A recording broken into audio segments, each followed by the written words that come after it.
السلام علیکم. وعلیکم السلام.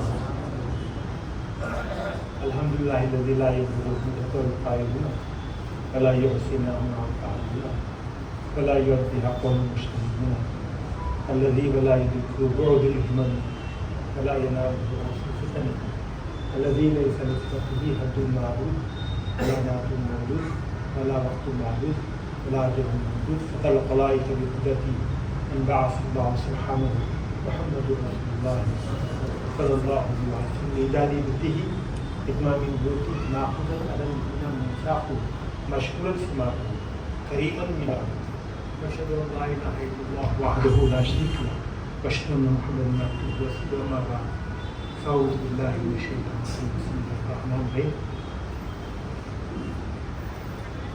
لقد من الله على المؤمنين اذ بعث فيهم رسولا من انفسهم يتلو عليهم آياته ويزكيهم ويعلمهم الكتاب والحكمة وإن كانوا من قبل لفي ضلال مبين. صدق الله العظيم وصدق رسوله النبي الكريم. مطمئن رہتا ہے دل اس کام کے انجام سے جس کا میں آغاز کرتا ہوں خدا کے نام سے. بکھرنا چاندنی کا ریت پر پتھر پکل جانا نہیں ہے کھیل 63 برس میں منظر بدل جانا. اول و آخر بھی ہے ظاہر و مستور ہے جس طرف دیکھو محمد مصطفیٰ کا نور. حضور خاتم النبیین ختم المرسلین رحمت للعالمین احمد مجتبیٰ محمد مصطفیٰ صلی اللہ علیہ وسلم تمام اہل بیت اطہار کی بات ہدیہ درود و سلام پیش کرنا. میں چاہتا ہوں کہ آپ قریب آ جائیں. تو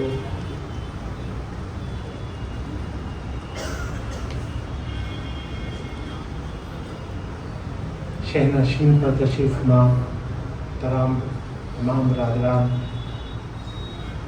حضرت علامہ ڈاکٹر سید محمد عبدالمعید حسین ندوی خادشہ سے حضرت علامہ حافظ و قاری مولانا سید محمد حسینی پیر حسینی ندوی طاہری برادر حضرت مولانا مفتی سید محمد سیف الدین حسینی ندوی حاتم حمید. یہاں جس آیت پاک کی تلاوت کا میں نے شرف حاصل کیا ہے لقد من اللہ علی المؤمنین سورہ عمران کی 164 آیت ہے. اسی طریقے کی 4 آیتیں آپ کو پورے کلام پاک میں ملیں گی. سورہ جمعہ میں بھی یہی آیت ہے. ابھی پیشرو خطیب برادرم علامہ ڈاکٹر سید محمد عبدالمعید حسینی نظوی نے حضور کی آمد کا ذکر احسان سے کیا. تو اللہ تعالیٰ نے ہر چیز انسان کو عطا فرمائی لیکن کبھی احسان نہیں جتایا. سانس دی جیسا کہ پیر و مرشد ارشاد فرماتے ہیں کہ آپ کو جو کچھ عطا ہوا ہے وہ خدا کی بڑی نعمت ہے.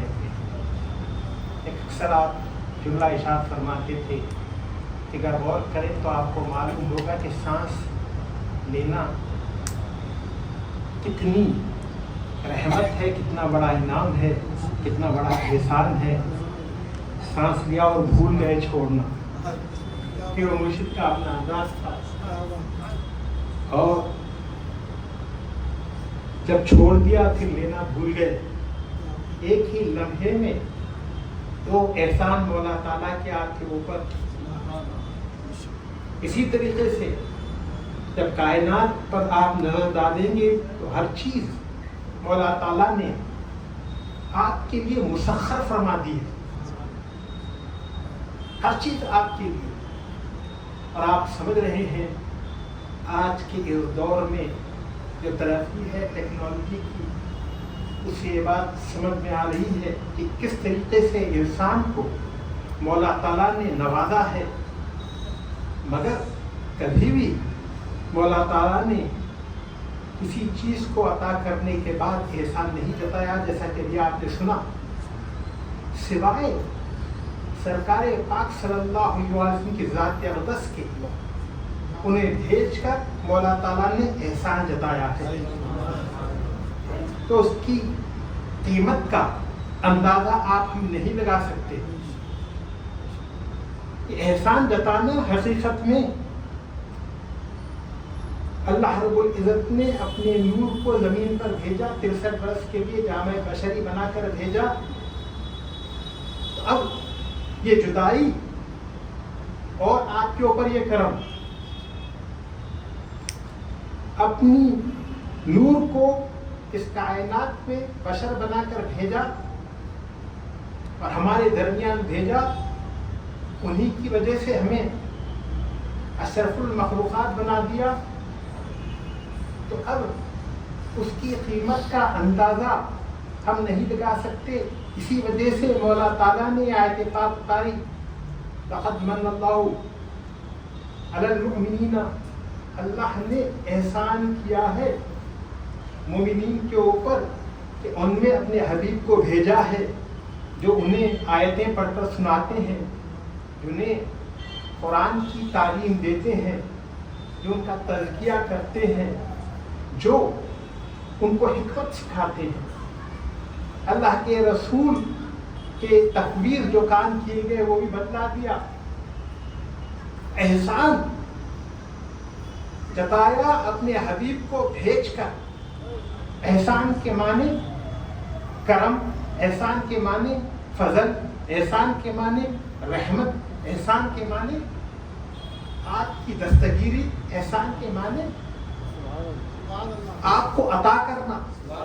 بہت وسیع مفہوم ہے۔ جس طریقے سے رحمت کے معنی بہت ہی وسیع ہیں، اسی طریقے سے احسان کے معنی بہت وسیع ہیں۔ آپ ہم جانتے ہیں حدیث جبریل کو، بہت مشہور حدیث ہے۔ اب رائے بھی کوئی بھی ہو، رہا یہ حدیث بہت ہی اہمیت کی حامل ہے۔ تصوف میں اس حدیث کو بہت بڑا مقام دیا گیا ہے، خاص طور پر تیسرے حصے کو۔ پہلا حصہ تو یہ، ایک شخص حضور پاک صلی اللہ علیہ وسلم کی بارگاہ میں حاضر ہوا اور پوچھا سرکار پاک صلی اللہ علیہ وسلم سے، یا محمد صلی اللہ علیہ وسلم اسلام کیا ہے؟ سرکار پاک صلی اللہ علیہ وسلم نے ارشاد فرمایا، گواہی دینا اللہ وحدہ لا شریک کی، گواہی دینا کہ میں اس کا رسول ہوں، اشہد ان لا الہ الا اللہ و اشہد ان محمد رسول اللہ، یہ گواہی دینا۔ کہا کہ نماز پڑھنا، روزہ رکھنا، زکوٰۃ دینا، حج کرنا، یہ اسلام ہے۔ اس نے کہا صدقت یا رسول اللہ، آپ نے سچ کہا۔ صحابہ اکرام جو بیٹھے ہوئے تھے تعجب کرنے لگے، خود سوال کر رہا ہے، وہ خود کہہ رہا ہے، تصدیق بھی کر رہا ہے، آپ نے سچ کہا۔ پھر اسی شخص نے جو اجنبی تھا، جسے کسی نے نہیں پہچانا تھا، یہ سوال کیا، کیا رسول اللہ آپ یہ بتلائیے کہ ایمان کیا ہے؟ پہلے پوچھا اسلام۔ حضور نے کہا ان تمام باتوں کے علاوہ تمام رسولوں پر یقین کرنا، تمام انبیاء پر یقین کرنا، تمام کتابوں پر یقین کرنا، تمام ملائکہ پر یقین کرنا، روز قیامت پر یقین کرنا، قدر کا یقین کرنا، یہ ایمان ہے۔ صدقت یا رسول اللہ، آپ نے سچ کہا۔ پھر ایک اور سوال کیا، کہا یا محمد صلی اللہ علیہ وسلم آپ یہ بتلائیے احسان کیا ہے؟ احسان کسے کہتے ہیں؟ کہا احسان کا مطلب یہ ہے تم اللہ کی عبادت ایسے کرو جیسا کہ تم اسے دیکھ رہے ہو، اور یہ اگر ممکن نہیں تو یہ خیال ہر وقت ذہن میں رہے کہ اللہ تمہیں دیکھ رہا ہے. احسان کا ایک نیا مطلب، اللہ کی عبادت کو رسول اکرم صلی اللہ علیہ وسلم نے احسان کہا. اللہ کے دیکھنے کو، یہ خیال ذہن میں، یہ تصور ذہن میں کہ جب ہم اللہ کی عبادت کر رہے ہوتے ہوں، خاص طور پر نماز کا یہاں پر ذکر ہے، لیکن کوئی بھی عبادت ہو، آپ نماز پڑھو تو یہ تصور رہے کہ اللہ دیکھ رہا ہے. آپ روزہ رکھو تو یہ تصور رہے کہ اللہ دیکھ رہا ہے. آپ حج کرو تو یہ تصور رہے کہ اللہ دیکھ رہا ہے. آپ جو کام کرتے کیجیے عبادت کے، جب یہ تصور رہے کہ مولا تعالیٰ کی نگاہوں میں ہے، مولا تعالیٰ دیکھ رہا ہے، کہ احسان. عجیب احسان کی تشریح آپ نے اور ہم نے سمجھا. احسان یہ ہے کسی کے اوپر کرم کر دینا، کسی کے اوپر رحم کر دینا، مہربانی. اور آیت میں من اللہ کا جو لفظ، جو دو جملے آئے ہیں اللہ کی طرف سے احسان، یہ بھی وہی مطلب. لیکن یہ احسان کے جو معنی عربی زبان میں ہیں، عربی داں یہاں پر موجود ہے، یہ جانتے ہیں کہ بہت وسیع معنوں میں لفظ احسان استعمال کیا گیا. مگر اس حدیث میں احسان کا مطلب ہے ایسی عبادت ہو، یہ خیال دل پر غالب رہے، ذہن کو مکمل طور پر اپنے شکنجے میں رکھے کہ مولا تعالیٰ مجھے دیکھ رہا ہے، میں اس کی عبادت کر رہا ہوں. اور پوری تصوف کی، پوری تقوی کی بنیاد یہی فکر، یہی خیال. اب اس خیال کو جب آپ وسعت دیں گے تو زندگی کے ہر کام میں آپ کو یہ خیال جب مکمل طور پر اپنے ذہن اور قلب پر حاوی ہوتا ہوا نظر آئے گا تو آپ سمجھ لیں گے کہ احسان یہی ہے، مولا تعالیٰ کی عبادت یہی ہے. روزہ اسے ہی کہتے ہیں. تو اس کا مطلب یہ ہے کہ جو چیز خاص اللہ کے لیے کی جائے اسے احسان کہتے ہیں. عبادت کے ساتھ احسان کا یہ تصور حقیقت میں شارع ہے اخلاص کا، شارع ہے یہ عمل کا. کیوں؟ میں آپ سے عرض کر دوں، عربی میں احسان کے معنی صرف خیر خیرات نہیں، کرم نہیں، بلکہ احسان کہتے ہیں حسن عمل کو. حسن عمل کو احسان کہتے ہیں. اب نماز پڑھ رہے ہیں، نماز جس طریقے سے پڑھنی چاہیے، جتنے اراکین ہیں، جتنے جز ہیں، اس میں اختلاف ہوگا، مگر یہ تصور رکھ کے چلیں کہ سرکار نے ایسی پڑھی، ہم پڑھ رہے ہیں. لیکن وہاں پر اصل مقصد ہے حسن عمل. حسن عمل کیا ہے؟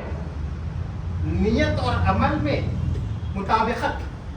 آپ نے نیت اللہ کی عبادت کی تھی، پھر آپ اس نیت کے مطابق عبادت کر رہے ہیں، تو اب نیت میں اور عبادت میں مکمل طور پر مطابقت، ایگریمنٹ ہونا چاہیے، تبھی اسے حسن عمل کہا جائے گا، اسی کو اخلاص کہا جائے گا، اسی کو احسان کہا جائے گا. احسان حقیقت میں یہ ہے. میں آپ سے عرض کروں کہ جس نے اس بات کو پہچان لیا، اس نے حقیقت میں زندگی میں فلاح پا لی.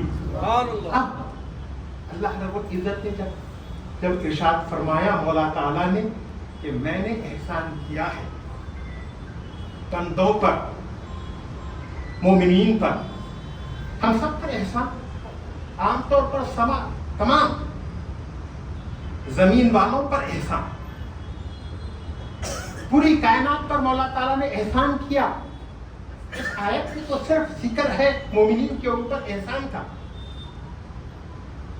تمام مومنین پر. ابھی میں نے آپ کے سامنے جو درجے رکھے ہیں، جسے حدیث جبریل کہا جاتا ہے، جو میں نے آپ کے سامنے تشریح پیش کی، جب صحابہ نے پوچھا تھا یا رسول اللہ کون تھا یہ شخص، آپ سے سوال کیا اسلام کیا ہے، پھر پوچھا ایمان کیا ہے، پھر پوچھا احسان کیا ہے، خود ہی تبدیل کرتے جا رہا ہے، ہم نے تو کبھی دیکھا نہیں، اور کہا کہ یہی دین ہے اور چلے گیا۔ سرکار پاک صلی اللہ علیہ وسلم نے کہا کہ جبریل تھے، تمہیں دین سمجھانے کے لیے آئے تھے۔ تو دین کے 3 رکن سمجھیے، اگر لیول کے حساب سے آپ بات کریں گے تو پہلا درجہ سمجھیے اسلام کا، دوسرا ایمان کا، تیسرا ہے احسان کا۔ اسی طریقے سے آدمی پہچانا جاتا ہے، اگر آپ نے صرف اور صرف کلمہ پڑھا، نماز روزہ زکات حج یہ آپ نے کر لیا، آپ مسلمان ہو گئے۔ لیکن قدر پر یقین، روز قیامت پر یقین، تمام انبیاء علیہ السلام پر یقین، تمام کتابوں پر یقین، اسلام کو مکمل طور پر آپ نے قبول کر لیا، تو اب آپ ایمان کے درجے میں آ گئے۔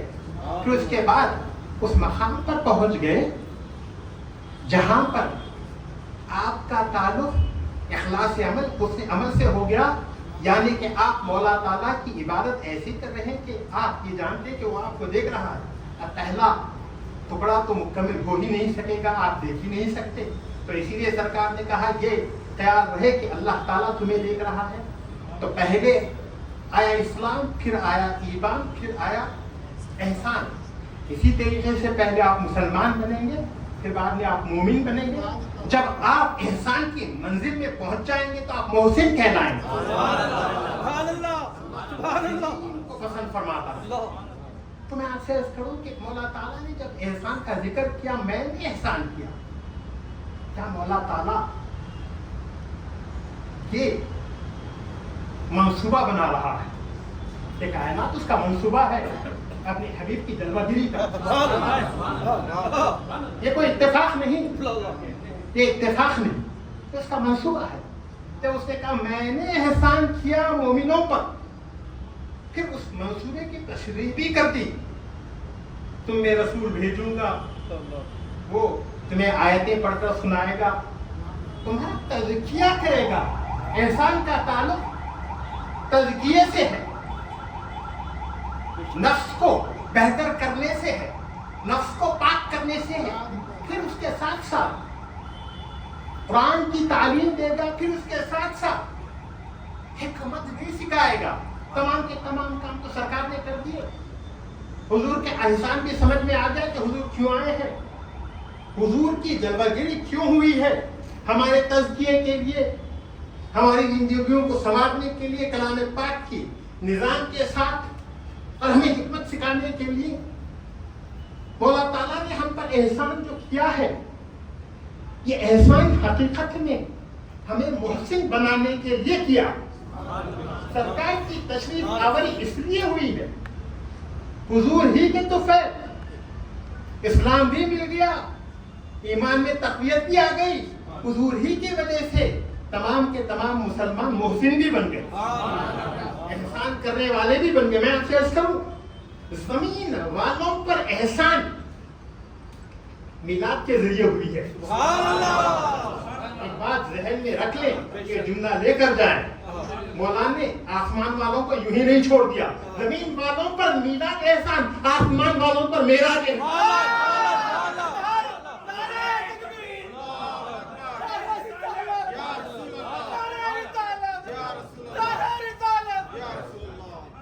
الفاظ کے ساتھ میں اپنے کلام کو سمیٹتا ہوں، چاہتا تو بہت کچھ کہنے کی، لیکن آپ نے اتنی پیاری تقریر سنی بشمول ہر مقرر نے اپنے طور پر حضور کی بارگاہ میں اذان عقیدت پیش کی ہے۔ صلاۃ و سلام کے لیے ٹھہر جائیں۔